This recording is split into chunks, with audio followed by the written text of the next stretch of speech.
Mi vida, hasta los 17 años, era una mentira cuidadosamente construida. Por fuera, éramos la familia perfecta. Mi padre, ingeniero respetado en la ciudad, de esos que dan discursos en eventos y salen en el periódico local.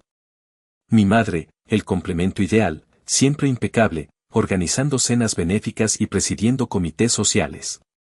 Vivíamos en una casa grande, en el mejor barrio, y todo gritaba éxito y respetabilidad. Mis padres estaban obsesionados con la imagen. No solo con cómo nos veíamos por fuera, sino con cómo encajábamos en el molde que ellos consideraban digno. Y para mí, su único hijo, tenían un molde muy específico, universidad de prestigio, una carrera seria, ingeniero, abogado, doctor, casarme bien y perpetuar el ciclo de estatus social. El problema era que yo nunca encajé en ese molde. Mientras mis padres hablaban de promedios académicos y contactos importantes, yo soñaba con otra cosa. Mi lugar feliz no era la biblioteca o los eventos sociales a los que me arrastraban, era el taller destartalado de don Raúl, el vecino de la vuelta. Don Raúl era un viejito gruñón pero de corazón enorme, que pasaba sus días entre motores viejos, herramientas grasientas y el olor a gasolina y aceite quemado. Con él, a partir de los 12 años, empecé a pasar mis tardes. Aprendí a diferenciar una llave inglesa de un dado, a entender el ronroneo de un motor sano y el quejido de uno enfermo. Me maravillaba cómo algo tan complicado como un coche podía, con paciencia y conocimiento, volver a la vida. Era un lenguaje que entendía, algo tangible que podía arreglar con mis propias manos. Mis padres, claro, odiaban esto. Diego, ¿dónde te has metido? Hueles a taller. Ve a lavarte inmediatamente, decía mi madre con una mueca de asco. Mi padre, con un tono más severo, hijo, entiende, ese tipo de trabajo no es para ti. Tienes un potencial, una posición que mantener. La gente como nosotros no se gana la vida con las manos sucias. Para ellos, era una mancha en su impecable fachada, una prueba de que yo no estaba a la altura de sus expectativas. Cada vez que intentaba hablarles de lo que aprendía, de la satisfacción de hacer que un motor arrancara, me cortaban. Tonterías, Diego. Concéntrate en tus estudios. La universidad es lo importante. La tensión en casa era una cuerda que se tensaba más cada día. Mi rendimiento escolar bajó porque simplemente no me importaba. Pasaba las clases soñando con carburadores y transmisiones. Mis padres lo veían como rebeldía, como que estaba tirando mi vida por la borda por una distracción de poca monta. Las cenas se convirtieron en interrogatorios o sermones. La presión era asfixiante. Sentía que vivía en una jaula de oro, y la única salida que veía era a través del olor a grasa de motor. A escondidas, empecé a investigar programas de formación técnica automotriz. Encontré uno excelente, con un prestigio ganado a pulso en el mundo de la mecánica seria, no solo de cambiar aceite. Requería una solicitud detallada y, para la beca, un portafolio de proyectos. Pasé meses en el taller de don Raúl, trabajando en un viejo motor que él me dejó usar. Era mi proyecto secreto, mi esperanza, algo que me daba fuerzas para aguantar la presión en casa. Puse mi alma en él. Y cuando envié la solicitud, solo me quedaba esperar, sintiendo en el fondo que mi vida, tal como la conocían mis padres, estaba a punto de estallar. La carta llegó un martes por la tarde, justo antes de que mis padres regresaran de sus compromisos. La abrí con manos temblorosas. Adentro, la confirmación. Aceptado. Y no solo eso, me habían concedido una beca parcial basada en mi portafolio y mi ensayo. Mi corazón dio un vuelco. Era real. Tenía una oportunidad. Una oportunidad de construir mi propio futuro, lejos de la sombra de las expectativas de mis padres. La alegría fue inmensa, pura. Y luego, el miedo. ¿Cómo les decía esto? Sabía que no sería fácil. Sabía que habría resistencia. Pero nunca imaginé la magnitud del cataclismo que desataría. Decidí contárselo esa noche, durante la cena. ¿Quería un momento familiar? Quizás ingenuamente, esperaba que al ver lo feliz que estaba, al ver la beca, dinero, al final de cuentas, algo que valoraban, pudieran entender. Fue una pésima idea. La cena empezó normal, con mis padres hablando de sus logros del día, de la próxima gala a la que asistirían. Esperé una pausa, tragué saliva y solté la bomba. Mamá, papá, tengo algo importante que decirles. Me aceptaron en un programa técnico automotriz. El silencio que siguió fue ensordecedor. Mi padre, que estaba cortando su carne, dejó caer el cuchillo con un golpe seco sobre el plato. Mi madre se quedó inmóvil, la servilleta a medio llevar a la boca. Sus caras lo decían todo. No era decepción, era horror. Era como si les hubiera anunciado que iba a unirme a una secta criminal. ¿Un taller? ¿De qué hablas, Diego? ¿Una broma de mal gusto?, preguntó mi padre, la voz peligrosamente baja. No, papá. Es un programa formal, son 3 años, muy reconocido en la industria. Y me dieron una beca parcial. Intenté sonar entusiasmado, pero mi voz temblaba. Saqué la carta y la deslicé sobre la mesa. Mi madre, recuperándose, rompió en un sollozo dramático. ¡Ay, Dios mío! Esto no puede ser.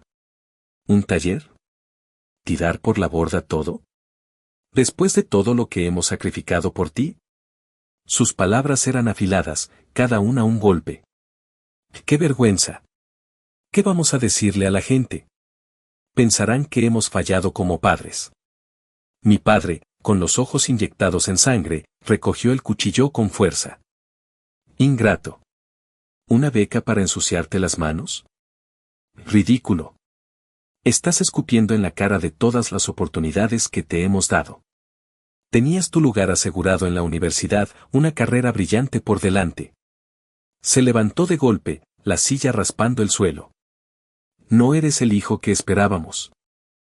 El hijo que esperábamos tendría ambición, visión, no el deseo de revolcarse en grasa como esos. La última palabra quedó en el aire, cargada de desprecio de clase. Intenté defenderme, explicarles la pasión, el potencial, que era mi vida. Pero me encanta. Soy bueno en esto. Hay futuro. No quiero vivir la vida que ustedes planearon para mí. Tengo 17 años, casi soy adulto, puedo tomar mis decisiones. La discusión escaló rápidamente hasta convertirse en un griterío feo, lleno de palabras hirientes, de reproches acumulados por años. Se dijeron cosas de las que todos nos arrepentiríamos, pero en ese momento, solo importaba el dolor y la rabia que brotaban sin control. Me acusaron de egoísta, de desagradecido, de querer arruinar su reputación. Yo les grité que nunca me habían escuchado, que solo les importaba su imagen, que su amor era una jaula. La casa que siempre fue silenciosa y ordenada, se convirtió en un campo de batalla sonoro y emocional. El punto de no retorno llegó cuando mi padre, con el rostro lívido y la voz temblando de pura ira contenida, me dio el ultimátum. Estábamos en la sala, la cena olvidada, los ecos de nuestros gritos aún vibrando en el aire. Me miró fijamente, con una frialdad que nunca le había visto, una decepción que calaba los huesos. Ya basta, Diego. Si eliges este oficio, si insistes en deshonrarnos de esta manera, entonces no hay lugar para ti aquí. Esta es nuestra casa, con nuestras reglas, nuestro futuro. Si tu futuro está lleno de grasa y sin aspiraciones, está fuera de estas paredes. Señaló la puerta principal. Si cruzas esa puerta para irte a revolcarte en talleres, considéralo tu despedida. Ya no tienes padres bajo este techo. El shock me paralizó por un segundo. Pensé que faroleaba. Pensé que esperaba que me derrumbara, que rogara perdón, que prometiera obedecer. Pero algo dentro de mí, esa rabia que había crecido silenciosamente durante años, se solidificó. Me dio una fuerza inesperada. Una calma helada. Una determinación feroz. No iba a ceder. No esta vez. Asentí con la cabeza, sin decir una palabra. No iba a darles la satisfacción de verme derrotado. Me di la vuelta y subí las escaleras. Escuché a mi madre sollozar de nuevo en la sala, un sonido que no sabía si era real o solo otra forma de manipulación. Fui directo a mi cuarto. En un arrebato de paranoia o intuición, Ahora creo que fue intuición pura, hacía meses que tenía una mochila escondida con lo esencial, algo de ropa, mis documentos importantes, acta de nacimiento, identificaciones, papeles de la escuela y el poco dinero que había ahorrado de pequeños trabajos y regalos. Abrí mi pequeño escondite y metí todo lo que pude rápidamente, algo más de ropa, mi cargador, una pequeña caja con objetos personales sin valor pero con mucho significado emocional, fotos viejas. Un pequeño trofeo de la primaria, una herramienta que me regaló don Raúl. Agarré los $800 que tenía guardados, mi tesoro. Bajé las escaleras con la mochila al hombro y una pequeña maleta.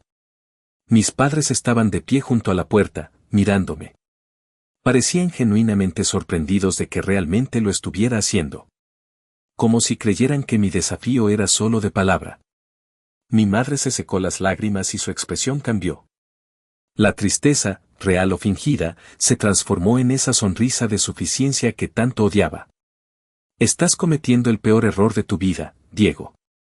Tienes 17 años, no sabes nada del mundo. Volverás. Te lo aseguro. Volverás en un mes, rogando que te dejemos entrar. El mundo real te comerá vivo sin nosotros. Había un brillo cruel en sus ojos. Mi padre se mantuvo callado, los brazos cruzados, la mandíbula tensa. No me miró a los ojos. Simplemente extendió la mano y abrió la puerta principal. El aire frío de la noche entró. Caminé hacia la puerta. No me despedí. No hubo abrazo. No hubo palabras de amor o preocupación. Solo la fría apertura al exterior. Crucé el umbral. Escuché la voz de mi madre a mis espaldas, repitiendo su cruel profecía. Y luego, el sonido que selló mi destino, el portazo. Seco, fuerte, final. Me quedé parado en la acera por un momento. La casa a oscuras, el portazo resonando en mis oídos. Empezó a lloviznar, pequeñas gotas frías sobre mi cara, que se mezclaron con las lágrimas que ya no pude contener. Sentí un nudo en la garganta, una mezcla de rabia, miedo y una soledad abrumadora. Pero debajo de todo eso, también había una chispa. La chispa de la determinación. No iba a darles el gusto. Nunca. Estuve parado ahí, bajo la llovizna, por lo que parecieron horas pero quizás solo fueron minutos. El frío se colaba en mis huesos, pero el entumecimiento emocional era peor. Miré mi casa, esa fortaleza inexpugnable de expectativas y desprecio, y sentí como si me hubieran arrancado un pedazo del alma. No tenía a dónde ir. Era de noche. 17 años. Solo. En la calle. La cruel profecía de mi madre rebotaba en mi cabeza, volverás gateando en un mes. No. Jamás. La rabia inicial se mezcló con un miedo paralizante. ¿Qué hacía ahora? ¿Dormía en la calle? ¿Iba a una estación de policía? La idea de explicar mi situación a extraños era humillante. Recordé a don Raúl, pero era muy tarde para molestarlo. Y luego, como un faro en la oscuridad, recordé a Mateo. Mateo era mi mejor amigo. Nuestras vidas eran muy diferentes, él tenía una familia unida, padres cariñosos que se dedicaban a su pequeño negocio local y que, aunque no nadaban en dinero, le daban un amor incondicional. Siempre me pareció un poco irreal, tan diferente a la dinámica tóxica de mi propia casa.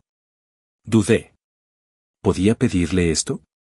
¿Convertirme en una carga? Pero no tenía otra opción. Saqué mi teléfono, las manos aún temblorosas, y lo llamé. La voz de Mateo sonó adormilada al otro lado. Güey, ¿qué onda? ¿Todo bien? ¿Dónde andas? Mateo, soy yo. Me echaron de la casa. La voz se me quebró al final. Hubo un silencio del otro lado.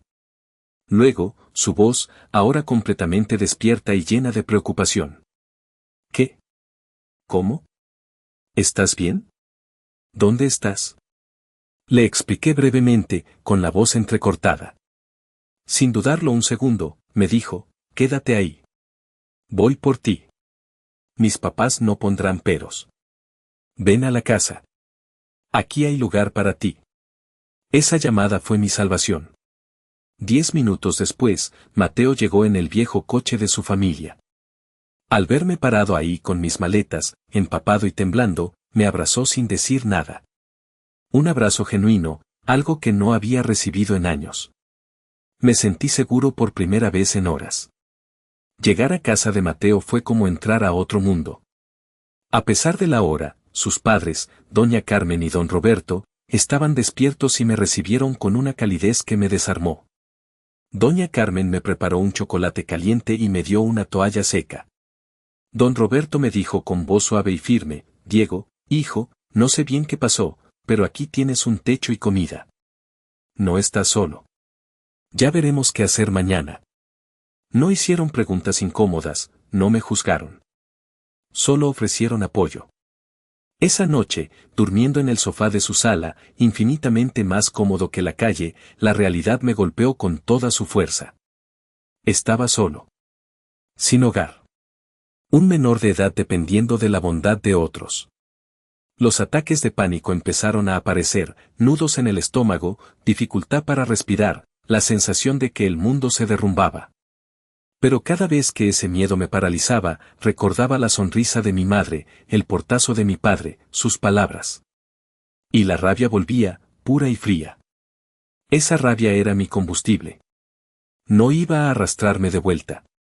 Prefería dormir en la calle antes que darles esa satisfacción. Esa determinación fue mi armadura en los días que siguieron. Las primeras semanas viviendo en el sofá de Mateo fueron un borrón de trámites, miedo y agotamiento. Doña Carmen y don Roberto fueron ángeles, realmente me trataron como a un hijo. Pero yo sabía que no podía abusar de su hospitalidad para siempre.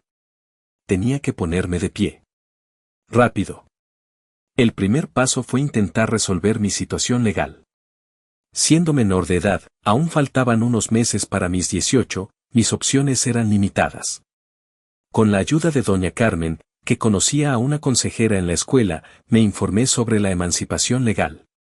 Era un proceso complicado, costoso y que requería demostrar que eras autosuficiente o que la situación en casa era insostenible.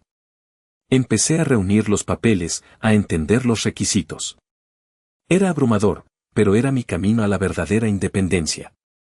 Mientras tanto, necesitaba dinero. Mucho dinero. La beca de la escuela técnica cubría parte de la matrícula, pero necesitaba vivir, comer, transportarme, ahorrar para el proceso de emancipación. Empecé a buscar cualquier trabajo que encontrara. Conseguí dos casi de inmediato, lavando platos en una fonda local por las noches y ayudando en una pequeña ferretería los fines de semana. Mi horario se convirtió en una locura. Escuela por la mañana, intentando no quedarme dormido, ir a algún lado a hacer trámites o buscar trabajo, turno en la fonda hasta tarde, llegar a casa de Mateo exhausto, intentar estudiar o hacer tarea. Dormir unas pocas horas, y repetir. Los fines de semana eran turnos dobles. Mi dieta se basaba en lo que me daban de comer en la fonda, si había sobras, y ramen instantáneo. Perdí peso rápidamente. Las ojeras se volvieron permanentes. A veces, en medio de un turno, me golpeaba la cabeza la realidad: santo cielo, estoy solo en el mundo. Y el pánico volvía. Me encerraba en el baño de la fonda a hiperventilar, intentando que nadie me viera. Lo más difícil no era el cansancio o el hambre. Era el vacío emocional y la constante incertidumbre. Ver a mis compañeros de clase quejarse de sus padres por cosas triviales me dolía en el alma. Me hacía darme cuenta de lo anormal de mi situación, de que la mayoría de los padres no echan a sus hijos por querer seguir su pasión. Mis padres, por supuesto, no se quedaron callados. A las 2 semanas, mi teléfono, que había estado mudo, empezó a recibir mensajes. No eran disculpas. Eran negociaciones. Diego, hemos tenido tiempo para pensar. Cuando estés listo para disculparte por tu comportamiento y aceptar nuestra ayuda para tu verdadera educación, podemos hablar. Más tarde, un mensaje de mi madre: estamos muy preocupados. Pero la decisión es tuya. Sabes lo que tienes que hacer para volver a casa. Su ayuda siempre venía con condiciones, con la exigencia de que yo admitiera mi error y me doblegara a su voluntad. Nunca preguntaron si tenía dónde dormir o si había comido. Solo cuando iba a gatear de vuelta. Poco después, tía Elena entró en juego. Hermana de mi madre, una mujer que vivía para el chisme y las apariencias, igual o peor que mis padres. Me llamó con una voz meliflua, fingiendo preocupación. ¿Dieguito? ¿Eres tú? Ay, hijo. ¿Dónde te metiste? Tu madre está destrozada, tu padre no duerme.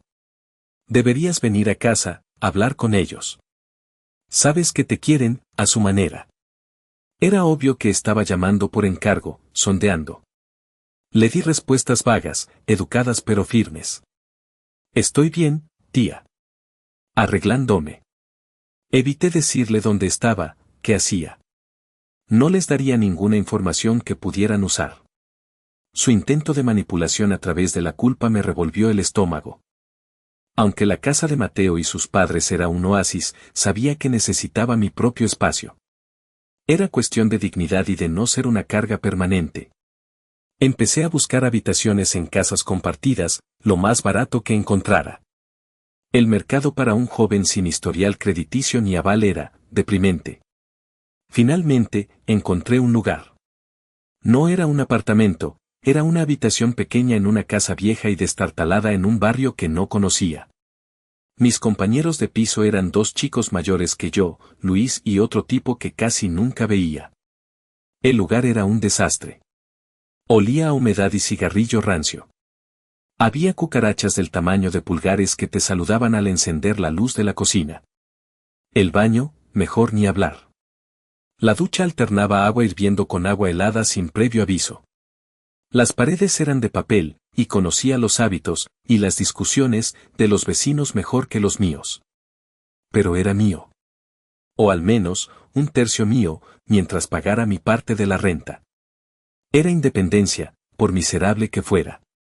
Me mudé con mis pocas pertenencias, agradeciendo infinitamente a los padres de Mateo por todo.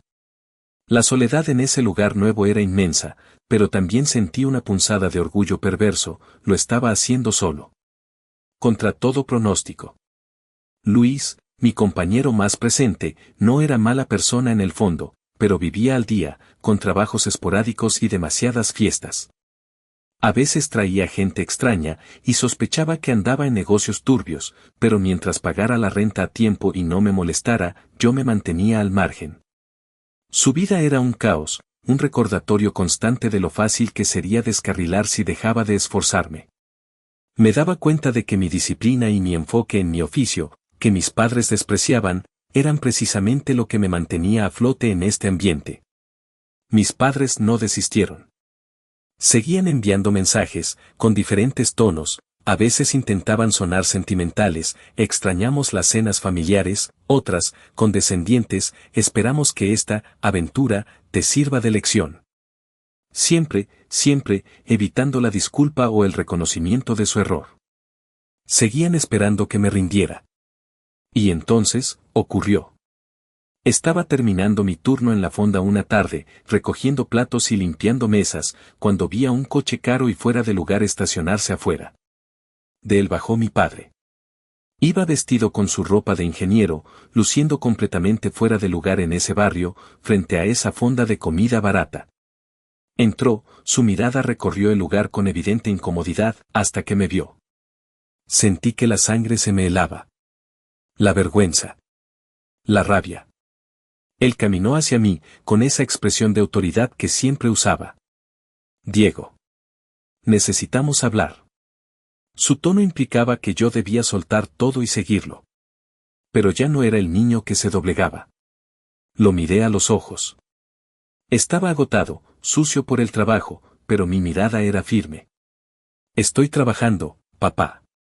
Tengo un turno. Se notaba su frustración. No importa el turno. Esto es más importante. Vayamos afuera a hablar. No.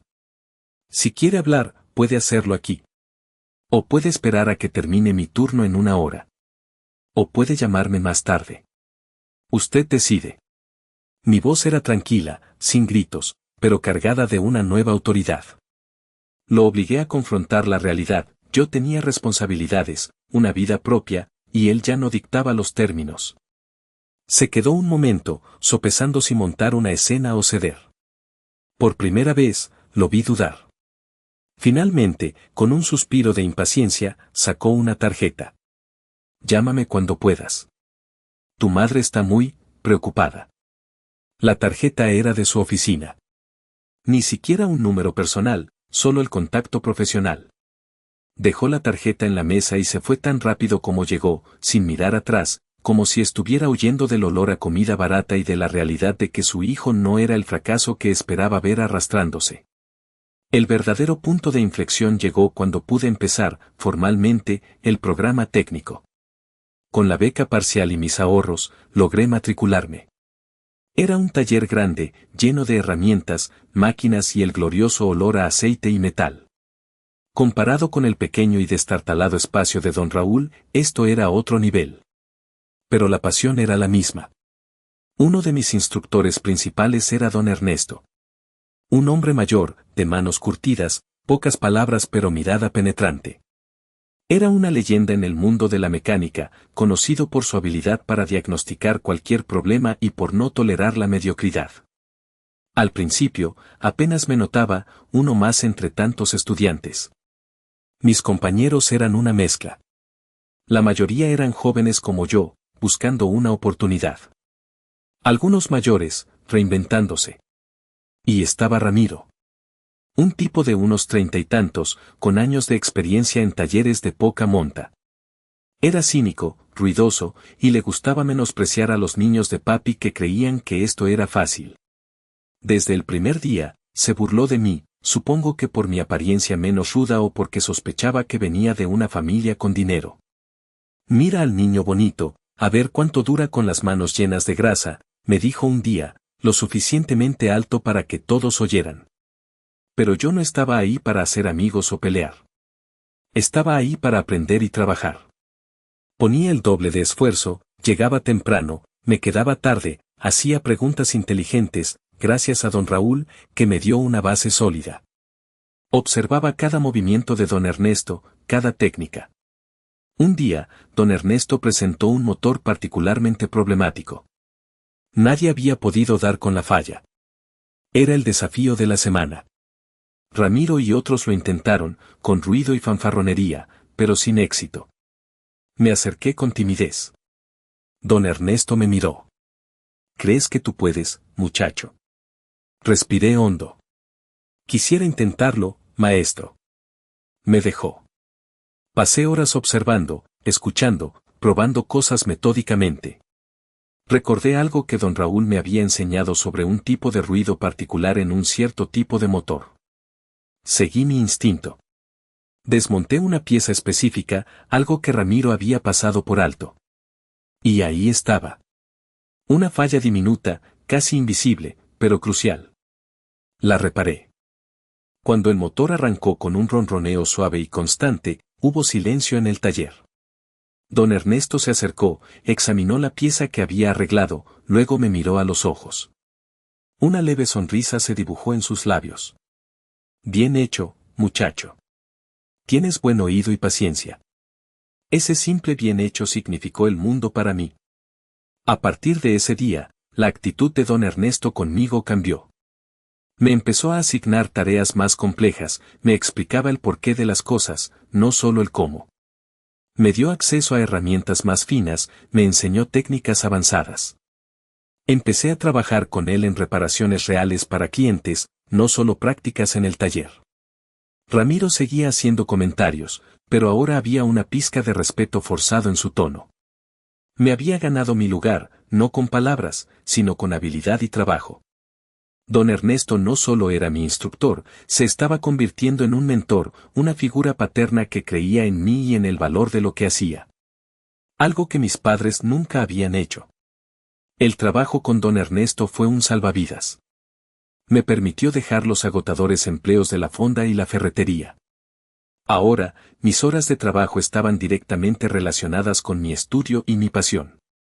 El dinero que ganaba era mejor, aunque todavía lejos de ser rico, me permitía cubrir mis gastos básicos y empezar a ahorrar un poco. Mi primera gran victoria de esa época fue salir del apartamento de pesadilla. Ahorré mes a mes, contando cada moneda. Luis, mi compañero, había tenido problemas y se fue, dejando el lugar aún peor.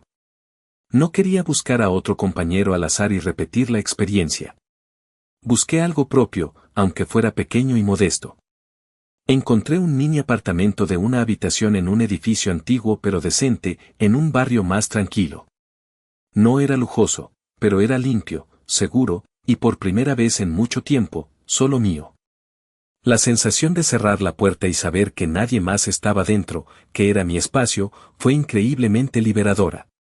Mientras mi vida empezaba a estabilizarse, mis padres seguían con sus intentos intermitentes de contacto. Sus tácticas se volvieron más desesperadas, supongo. Mensajes de texto que parecían escritos por un asesor de relaciones públicas. Hemos estado reflexionando mucho sobre el pasado. Queremos lo mejor para ti. Ofrecían ayuda de nuevo, pero el subtexto siempre era el mismo: vuelve a casa, abandona el taller, sigue nuestro plan. Una vez, mi madre me envió una caja con ropa cara que nunca usaría y un libro sobre cómo tener éxito en el mundo corporativo. El mensaje que la acompañaba decía: pensamos que esto te sería útil para cuando decidas enderezar tu camino. Era tan condescendiente, tan ciego a mi realidad, que solo me produjo rabia y tristeza. Tía Elena seguía siendo su mensajera no oficial, llamando para contarme chismes familiares, siempre con un tinte de mira todo lo que te pierdes por estar apartado. Y luego soltando perlas como: tu madre se enfermó de la preocupación por ti, deberías llamarlos, o tu padre dice que te ve delgado, ¿estás comiendo bien? Claro, el trabajo físico es muy demandante, ¿verdad? Su preocupación era una herramienta para hacerme sentir culpable. Pero yo ya no era el adolescente asustado. Había aprendido a poner límites. Respondía a sus mensajes con monosílabos o frases cortas y neutras: gracias, estoy bien. Si tía Elena llamaba, la escuchaba con paciencia, pero no daba información personal ni me dejaba enganchar en sus intentos de manipulación. Tía, entiendo que estén preocupados, pero estoy bien. Estoy trabajando y estudiando mucho. Les deseo lo mejor. Punto. Cortaba la conversación amablemente pero con firmeza. Me di cuenta de que su amor estaba condicionado a que yo fuera quien ellos querían que fuera. Y yo ya no estaba dispuesto a pagar ese precio. La distancia física se convirtió en una distancia emocional necesaria para mi propia salud mental. Me dolía, sí. Había días en que extrañaba la idea de tener una familia normal, por muy disfuncional que fuera la mía. Pero el precio de volver era mi libertad y mi dignidad. Y eso, ya no estaba en venta. Vivir solo, con la independencia que tanto me costó ganar, fue un paso gigante. Pero el trauma del pasado no desapareció de la noche a la mañana. Había momentos, en la quietud de mi pequeño apartamento, donde la soledad se sentía insoportable. El recuerdo de las palabras de mis padres, el portazo, la sensación de abandono, aún dolían. Me di cuenta de que no bastaba con sobrevivir, necesitaba sanar. Empecé a hablar más abiertamente con Mateo sobre lo que había vivido. Él siempre fue un buen oyente, y su familia era un recordatorio constante de lo que era una dinámica familiar sana. Me ayudó a ver que lo que yo consideraba problemas familiares normales, la manipulación, el control, el amor condicional, en realidad era una forma de abuso emocional. Ponerle un nombre a mi experiencia fue liberador. Y en medio de este proceso de sanación, conocí a Sofía.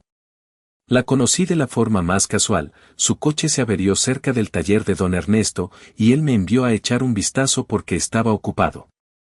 Sofía era estudiante universitaria, inteligente, divertida, y no tenía filtros. No intentaba impresionarme ni encajar en ningún molde. Era auténtica. Hablamos un rato mientras revisaba su coche. Me hizo reír. Cuando terminé, me ofreció pagarme, pero don Ernesto me había dicho que no le cobrara a ese cliente. Entonces me invitó a un café para agradecerme. Acepté. En ese café, y en los que siguieron, empezamos a conocernos. Me sentí cómodo con ella de inmediato. Poco a poco, con dudas y nervios, empecé a contarle mi historia. El miedo a que, al saberlo todo, saliera corriendo, era enorme. Le hablé de mis padres, de la expulsión, de la lucha, de mi pasión por la mecánica, de mis sueños. Le mostré la parte vulnerable, herida, que ocultaba del mundo.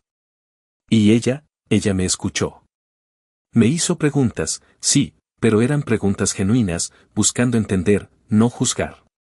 No minimizó mi dolor, no justificó a mis padres. Simplemente dijo, con calma y empatía, «Wow, Diego. Eso es, mucho.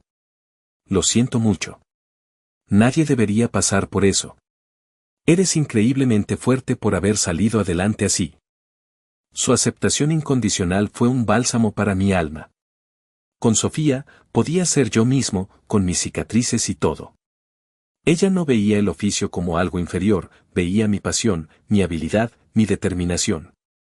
Me ayudó a validar mis sentimientos, a entender que no era mi culpa. Hablar con ella aceleró mi proceso de sanación.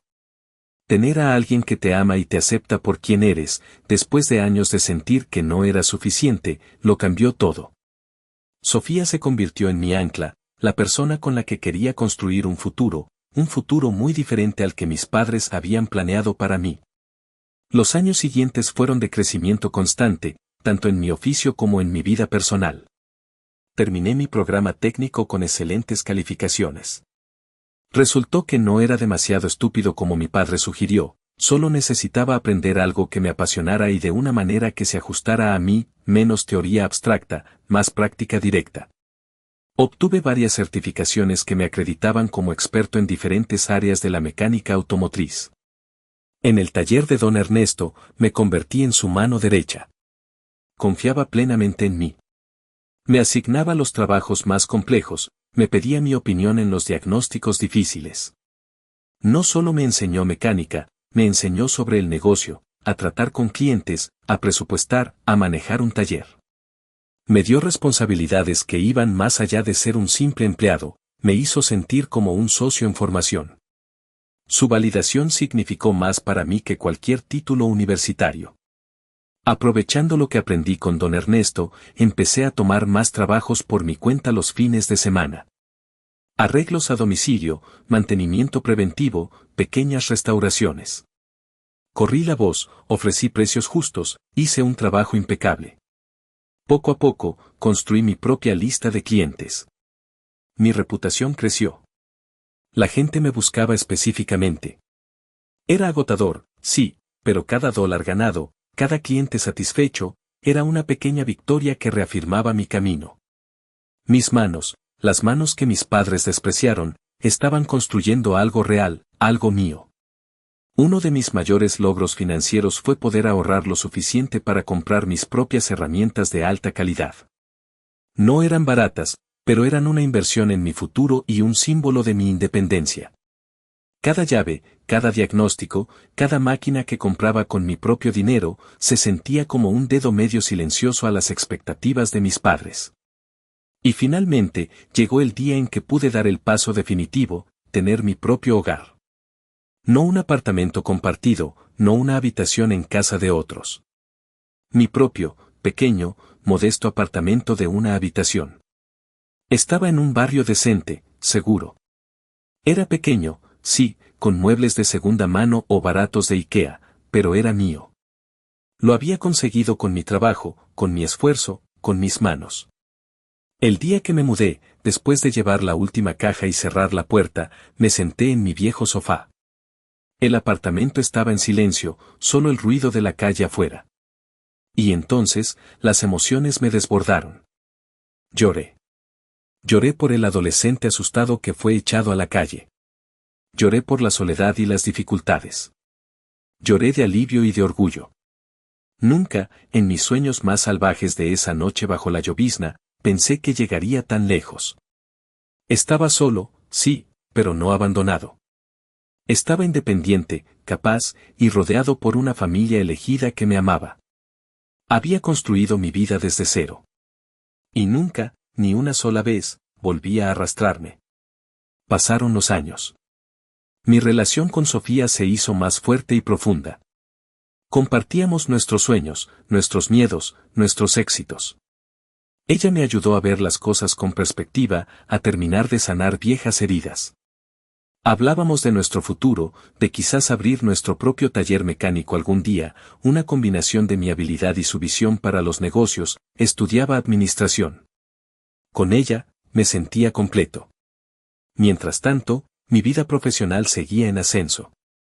Don Ernesto, que se acercaba a la edad de jubilarse, empezó a hablarme de la posibilidad de tomar yo el control del taller en el futuro. Era una oportunidad enorme, la culminación de años de trabajo y confianza. Y claro, con mi éxito, mis padres volvieron a aparecer. Después de años de mantener un contacto mínimo y superficial, limitado a algún mensaje genérico o a través de tía Elena, de repente mostraron un interés activo. Supongo que los rumores de que al hijo le va bastante bien en eso de los coches llegaron a sus círculos sociales. O quizás tía Elena les contaba todo.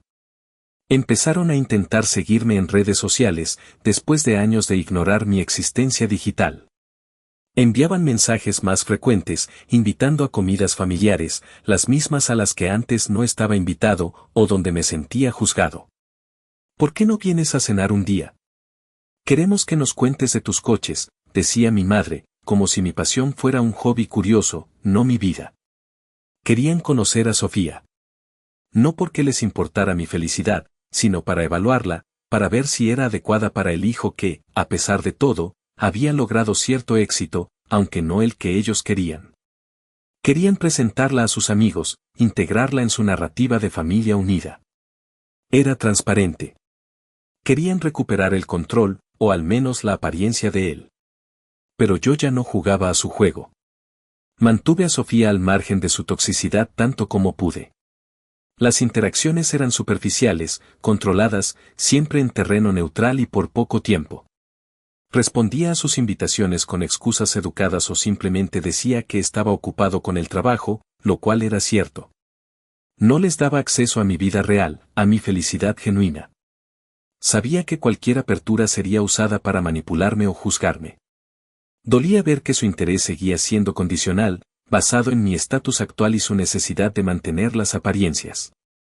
Pero también me daba una fuerza inmensa saber que había construido todo esto sin ellos, y que ahora eran ellos los que intentaban, torpemente, entrar en mi mundo.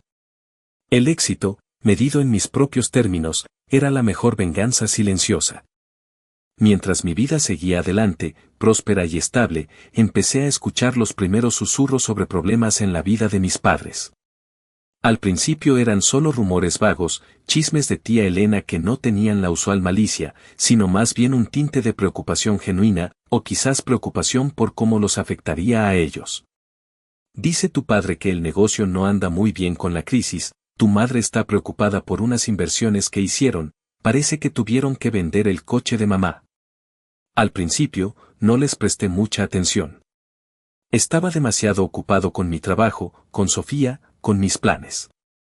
Parte de mí, la parte herida, sentía una oscura satisfacción. Pensaba, se lo tienen merecido. Mientras yo construía mi vida con esfuerzo, ellos vivían de apariencias y ahora les pasa factura. Era un pensamiento feo, lo sé, pero la rabia de años no desaparece por completo. Pero los rumores se hicieron más persistentes y detallados. No solo venían de tía Elena, sino de otros conocidos comunes que quizás no sabían toda nuestra historia, pero sí veían las señales externas. Empezaron a hablar de despidos en la empresa de mi padre, de que ya no iba a ciertos clubes sociales, de que mi madre había reducido drásticamente sus actividades de socialité. La fachada de perfección que tanto cuidaban, empezaba a resquebrajarse. Tía Elena, en sus llamadas, dejó de intentar manipularme con culpas sobre su salud, una táctica vieja, y empezó a sonar ansiosa. Sus chismes sobre ellos tenían un tono de ¿qué vamos a hacer? Se notaba que la situación era seria y los estaba afectando a todos en la periferia.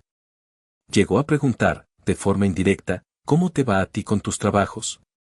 ¿Hay mucho? ¿La gente gasta en arreglar sus coches? Era un sondeo evidente, una forma de ver si yo estaba en una posición económica sólida. Respondía con la verdad, me iba bien, pero sin dar detalles, sin ofrecer nada. Era extraño. Durante años, me habían hecho sentir inferior por mi elección de vida, por mi trabajo manual. Y ahora, ese mundo que despreciaron, basado en habilidades tangibles y servicios esenciales, era el que me daba estabilidad mientras su mundo de papeles, inversiones y apariencias se tambaleaba. La ironía era inmensa y amarga. Me preguntaba qué tan mal estarían para que los rumores llegaran a este nivel. Pero aún así, mantenía la distancia. Habían tomado su decisión hace años, y yo había construido mi vida lejos de ellos. Su crisis era suya. O eso creía en ese momento. La crisis de mis padres dejó de ser un rumor para convertirse en una realidad innegable. Un día, leí una noticia en el periódico local: la empresa donde mi padre era un alto ejecutivo se declaraba en bancarrota tras un escándalo financiero en el que él no estaba directamente involucrado, pero que arrasó con años de estabilidad y jubilaciones. Pero eso fue solo el principio. Poco después, tía Elena me llamó, esta vez con una voz quebrada y llena de pánico. Diego, tienes que llamar a tus padres. Están muy mal. Peor de lo que crees. Me contó que no solo el trabajo de mi padre se había esfumado de la noche a la mañana, sino que una mala inversión, quizás asesorados por alguien de la empresa, les había hecho perder gran parte de sus ahorros. Estaban endeudados. La situación era desesperada. Y, como golpe final, la casa donde crecí, ese símbolo de su éxito y estatus, estaba bajo amenaza de embargo. Era demasiado para procesar de golpe. La noticia de la bancarrota era una cosa, pero que la casa estuviera en riesgo. La casa donde me habían echado. La ironía era brutal. Y entonces, comenzó. La avalancha. Mi teléfono, que en años solo recibía mensajes esporádicos de ellos, empezó a sonar sin parar. Llamadas de números desconocidos, habían cambiado de teléfono, supongo, o usaban otros. Mensajes de texto, uno tras otro. Voicemails llenos de desesperación. El tono era completamente diferente. Ya no había rastro de orgullo, ni de condiciones, ni de superioridad. Solo miedo, agotamiento y ruegos. Diego, por favor, hijo, contesta. Somos papá y mamá. Necesitamos hablar contigo urgentemente. Diego, por favor. La situación es muy grave. Necesitamos tu ayuda. Por favor. Hijo, sabemos que estás enojado, pero esto es una emergencia. Es la casa. Necesitamos que nos ayudes. Solo tú puedes. Solo tú puedes. Esa frase se repetía de diferentes maneras. No pedían dinero, bueno, sí, implícitamente, pero no era solo eso. Pedían algo que yo, con mis habilidades y mi red de contactos en el mundo que despreciaron, podía ofrecer.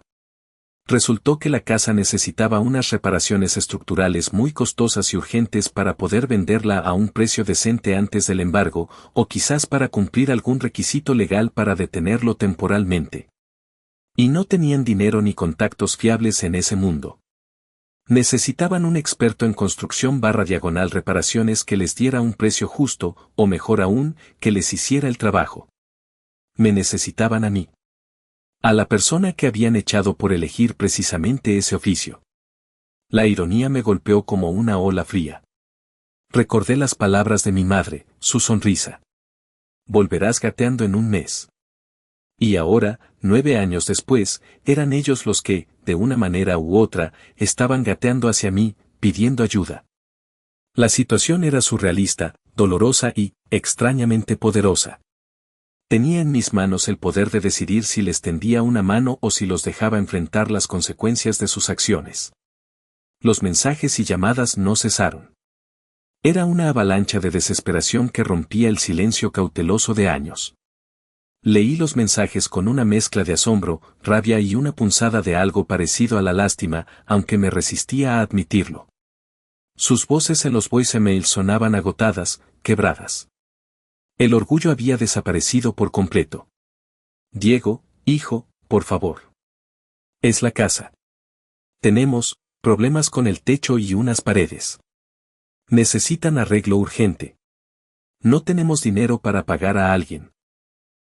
Y pensamos que tú, con lo que haces, tal vez podrías mirarlo. O conoces a alguien de confianza. Tu padre no levanta cabeza, Diego. Esto lo ha afectado mucho. Y yo no sé qué hacer. Todas las puertas se nos cierran. Por favor, ayúdanos. Aunque sea, ven a ver qué se puede hacer. Hijo, sabemos que te hicimos daño. Lo sabemos ahora. Por favor, no nos dejes solos con esto. Es demasiado para nosotros. Esta última frase me pareció particularmente manipuladora, aún en su desesperación. Tía Elena se convirtió en la artillería pesada. Sus llamadas eran puros sollozos y apelaciones a la obligación familiar. Diego, por favor, hijo. ¿Cómo puedes ser tan cruel? Son tus padres. Te dieron la vida. Sí, quizás se equivocaron, pero, ¿los vas a dejar perderlo todo? Están sufriendo mucho. Tu madre llora todo el día. Tu padre está como muerto en vida. Tienes que ayudarlos. La presión de la familia y el que dirán, aunque ahora era el chisme de su caída, no de mi vergüenza, se usaba en mi contra. Era abrumador. Pasé de ser el hijo que deshonraba a la única esperanza. Las manos que ellos consideraron indignas eran ahora las únicas capaces de, quizás, salvarlos de perder lo poco que les quedaba. Compartí todo esto con Sofía. Le mostré los mensajes, le puse los voicemails. Me senté con ella, sintiendo el peso de la decisión. ¿Qué hago, Sofía? Después de todo lo que me hicieron, ¿los ayudo? ¿Los ignoro? ¿Les cobro hasta el último centavo? Mi voz sonaba confundida, dolida. Sofía me escuchó pacientemente. No me dijo qué hacer, pero me ayudó a ver la situación con claridad. Diego, es una locura irónica. Te echaron por hacer lo que ahora necesitan desesperadamente. Tienes todo el derecho a decir que no. Tienes todo el derecho a estar enojado. No les debes nada. Construiste tu vida a pesar de ellos, no gracias a ellos. Pero luego, suavemente, añadió, también tienes derecho a elegir si quieres dejar ir esa rabia. Si quieres, por tu propia paz, cerrar este capítulo de una manera que te haga sentir bien a ti, no a ellos. ¿Ayudarlos te daría paz, o solo les daría paz a ellos a costa tuya? ¿Dejarlos solos te atormentaría después? La decisión es tuya, Diego. No es fácil. El dilema me carcomía por dentro. La rabia, esa vieja compañera que me había impulsado durante años, gritaba, déjalos. Que prueben su propio veneno. Que sientan lo que es perderlo todo, ser despreciados. Pero la parte de mí que Sofía había ayudado a sanar, la parte que había encontrado compasión y valor en don Ernesto y Mateo, se sentía incómoda con esa crueldad. ¿Les debía algo? Legal y emocionalmente, no. Me habían repudiado. Habían apostado por mi fracaso. No habían mostrado remordimiento genuino hasta que necesitaron algo. ¿Pero eran mi familia? La palabra se sentía vacía y cargada a la vez. Hablé también con don Ernesto. Con su experiencia de vida, sabía que él me daría una perspectiva diferente. Le conté toda la historia, desde el principio. Me escuchó en silencio, limpiando una herramienta con un trapo aceitoso. Cuando terminé, dejó la herramienta y me miró con esa mirada tranquila y profunda. Hijo, dijo, la vida da muchas vueltas. A veces, las manos que desprecias son las únicas que pueden tenderte una mano. Esa es la ironía del universo, o quizás, simplemente justicia poética. Hizo una pausa. Tu rabia es válida, Diego. Te construiste tú solo, con sudor y orgullo, porque ellos te empujaron al vacío. Pero la rabia también puede ser una jaula si te aferras demasiado a ella. Continuó, ayudarlos, o no ayudarlos, no va a borrar lo que pasó. El daño está hecho. La pregunta es, ¿qué te permitirá a ti seguir construyendo? ¿Qué te dejará dormir tranquilo por la noche?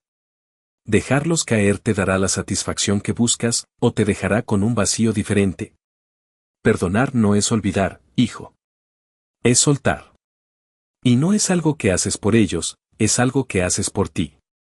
O quizás, simplemente ayudas porque es lo correcto para ti, para la persona digna y capaz en la que te has convertido, sin esperar nada a cambio. Sus palabras resonaron profundamente. Me hicieron ver que la decisión no era sobre ganar o perder contra mis padres. Era sobre quién quería ser yo. ¿Quería ser tan cruel y condicional como ellos? ¿O quería actuar desde un lugar de fuerza y dignidad que ellos nunca entendieron? Sopesé las opciones. Ignorarlos, fácil a corto plazo, pero ¿me perseguiría la duda? Ayudarlos incondicionalmente, impensable, después de todo. Ayudarlos con condiciones, quizás, si las condiciones eran sobre su reconocimiento y sanación, no sobre dinero. Ayuda limitada y específica, un acto de compasión, pero manteniendo distancia emocional. El peso de la decisión era enorme. Afectaba mi paz mental, mi relación con mi pasado y mi visión de mi futuro. Había construido muros altos para protegerme, y ahora, por primera vez, consideraba si debía abrir una pequeña puerta, no para que volvieran a entrar, sino para liberar algo dentro de mí. La decisión no estaba clara. Necesitaba verlos. Necesitaba un último encuentro, no para mendigar ni perdonar, sino para decir mi verdad y tomar una decisión cara a cara con las personas que, para bien o para mal, habían marcado mi destino. Después de días de deliberación, llamadas con Sofía y la sabiduría de don Ernesto, tomé una decisión. No les respondería a sus ruegos por teléfono. No les daría una respuesta inmediata. Les envié un mensaje, breve y al punto, recibí sus mensajes y llamadas. Estoy al tanto de su situación. Estoy dispuesto a reunirme para hablar. Díganme dónde y cuándo. Elegí un lugar neutral, un café discreto en un barrio que ninguno de nosotros frecuentaba. Llegué temprano con Sofía, quien decidió acompañarme pero quedarse a una distancia prudencial, lista para intervenir o simplemente estar ahí si la necesitaba. Estaba nervioso, con el estómago revuelto, pero extrañamente en calma. Había ensayado en mi mente lo que quería decir, cómo quería presentarlo. Ellos llegaron juntos, puntualmente. Al verlos, me quedé helado por un segundo. Parecían años mayores que en mi último recuerdo vívido. Mi padre, encorvado, con el cabello más cano, la mirada perdida. Mi madre, con la ropa cuidada, pero con el rostro demacrado, las líneas de preocupación profundas alrededor de los ojos y la boca. La arrogancia había desaparecido. Eran solo dos personas mayores, cansadas y asustadas. Se sentaron frente a mí. Hubo un silencio incómodo. Intentaron romper el hielo con banalidades. ¿Te ves bien, Diego? El café es bonito, pero su nerviosismo era palpable. Finalmente, mi padre, con voz baja y rasposa, fue al grano. Diego, hijo, gracias por venir.